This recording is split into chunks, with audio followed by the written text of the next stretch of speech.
Hey everybody, it's Jack Sperner. Welcome back to Bible 101, and we are taking a brief break from prayer right now, and we are going to delve into some issues that have been on my heart, and these are going to end up in the Jesus playlist at the end, so that's where these are going to go. But basically, this has been on my heart for a while, and what I'm going to share today, the seeds of this were birthed out of a video I saw on YouTube. It was a comedian, and he was talking. It was he was a stand-up comic, so he was by himself, and he was talking about this conversation he had with an atheist. And so the general gist is how this went is the comedian in his little routine said, "So, oh, you're an atheist, so that means you've done all your research and due diligence. You've looked at science, you've looked at archaeology, you looked at the writings of the past and of the present, and you've just done all your due diligence about Jesus and the existence of God." And in the little routine, the atheist goes, "No." And so the comedian replies, "Well, you're an idiot." Now, I know that doesn't sound funny right here, but it was hilarious the way he set it up. And I, of course, did not set it up and couldn't even find that video if I wanted to. Maybe I could, the show, but anyway, that's not the point. The point is that got me thinking, well, is that a true statement? That if you haven't really delved into and researched and studied, then, and you're an atheist or you're a non-believer, have you done your due diligence? And should you? And I thought about that. I was like, oh, yeah. I think people should really look into the evidence. Or, I would like for this video to go and be seen by non-believers. Now, if you're a believer, hopefully the next few videos will help solidify your faith and see that there is a reason to believe what you believe, and it's not completely just out there blind faith. So back to what we're going to do today is we're going to cover the scientific method and what that does and what that can and cannot do. So there are people out there who say, "Oh, I'm an atheist," or "I'm not an atheist, but the God of the Bible doesn't exist because science has proven there is no God." Well, what we're going to talk about right now is that that's not even in the arena for science. And I will explain why. Science cannot prove or disprove the existence of God because that's not what it's for. So let's get into it. We're going to look at what is the scientific method. What is it? We're going to go down. I know this has nothing to do with the Bible, but bear with me with this foundational part we're laying here. What is the scientific method? Well, it starts with observation. What you see going on around you. I'm going to grab this. It dropped. I observed that it dropped. It went from this place to this place. So then you do research based on that.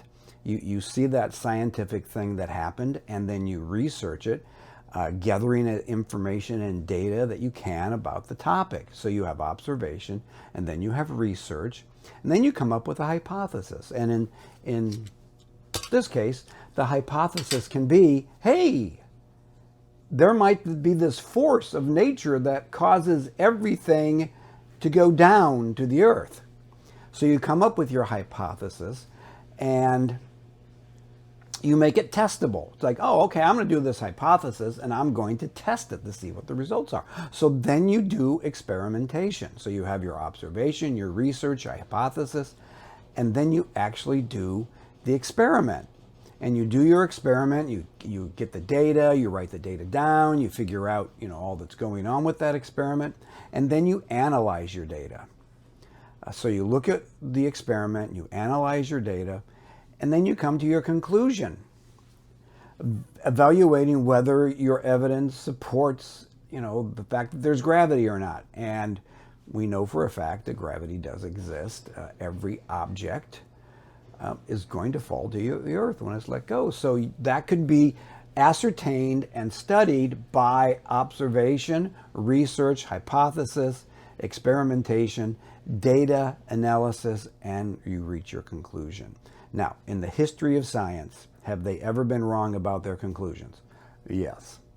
Because that's the very nature of science. You're constantly studying and learning and growing. What we know now about our universe and the world around us is so much magnified compared to what people knew 1,000 years ago or 100 years ago or even 50 years ago.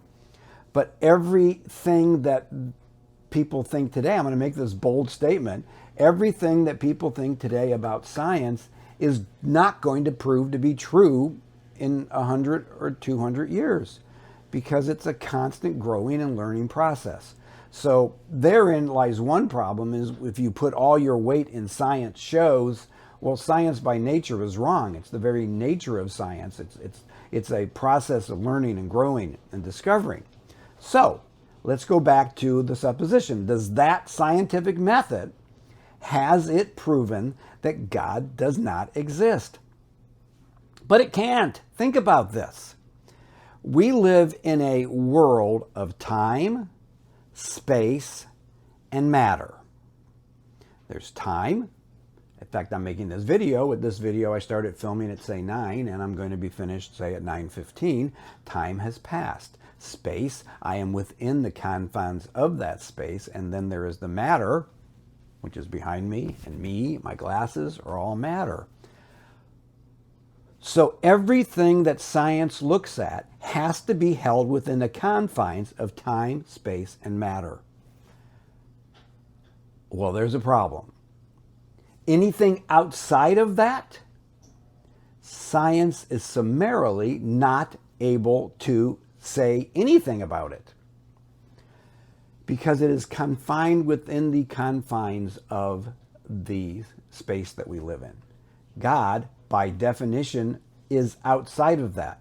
If you think about this, nothing that you create, I'm going to grab a remote. The person who created this remote or the team, if I go looking through this remote, I am not going to find those people. No. This tape, the people who made this tape. When I go looking through this tape, I am not going to find the people who made the tape. Anything around your house that you have that's been made or created, your clothes, you're not going to find the people who made the clothes. When you create something, you do not live in it. And God, as creator, is not going to be found in his creation. Now, you might have evidence. I use the chicken soup thing. The analogy is you don't find grandma in her chicken soup, no more than you find God in the universe. Grandma made the chicken soup, and the chicken soup is really yummy because grandma's recipe is woohoo. But you know grandma made it. How? By the taste. Because you taste it and go, ooh, this is grandma's chicken soup. But you can look through there all day long and you're not going to find grandma. Now, hopefully you don't find one of her hairs in there, but that's neither here nor there. But you don't find the creator in the creation. So you are not going to find God in the creation, in the universe. So science is summarily limited to the universe, the time, space, and matter continuum that we live in. God lives outside of that. So science cannot prove or disprove the existence of God. All science can do is tell us what's going on within our universe. Now, why does this matter? Well, first off, just realize that when someone says, well, science has proven the God does not exist, realize that's not true. Can't be true. It doesn't matter how smart you are. You can never make that. Science is not capable of doing that. It's not what it's here for. Science is here to analyze and study the universe we live in, time, space, and matter. So why does that matter? Well, it matters because you can't just summarily go, pew, science has proven God doesn't exist. Pew, science has proven Jesus. If God doesn't exist, then Jesus didn't exist as God incarnate living among men. None of that happened.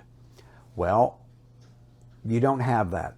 If you are a atheist, you can be an atheist, but you cannot say science has proven God doesn't exist. Science is incapable. Here, I'll do it up here. Science is incapable of showing that God doesn't exist, because you cannot prove or disprove the existence of God using the scientific method. So next week, I'm going to talk about why this matters, why it matters about it. Why it matters is it's the most important thing in the world. And that the idea behind that joke is to summarily dismiss Christianity and summarily dismiss Christ is kind of irresponsible and foolish. And we'll get into more details as to why. But Jesus is a big deal. So God bless everybody.